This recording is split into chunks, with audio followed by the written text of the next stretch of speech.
SNX Marathi, Siddheshwar news express, सत्यासाठी SNX सोबत। Operation टायगरची चर्चा। विधान परिषद उपसभापती पदासाठी सचिन अहिर यांचा उमेदवारी अर्ज दाखल। मुंबई। महाराष्ट्राच्या राजकारणात सुरू असलेल्या कथित ऑपरेशन टायगरच्या चर्चेदरम्यान विधान परिषदेच्या उपसभापती पदाच्या निवडणुकीला वेग आला आहे।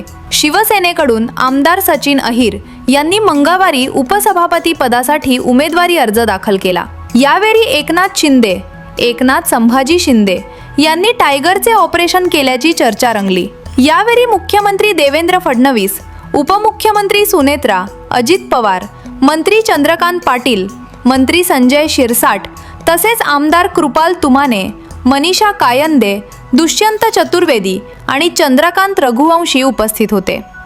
राज्यात सध्या ऑपरेशन टायगरच्या राजकीय चर्चांना उधाण आले असतानाच शिवसेनेच्या उमेदवाराच्या अर्ज दाखल कार्यक्रमाला महायुतीतील प्रमुख नेत्यांची उपस्थिती लक्षणीय मानली जात आहे। त्यामुळे या निवडणुकीकडे केवळ औपचारिक प्रक्रिया म्हणून नव्हे तर आगामी राजकीय घडामोडींच्या दृष्टीनेही महत्त्वाचे पाऊल म्हणून पाहिले जात आहे।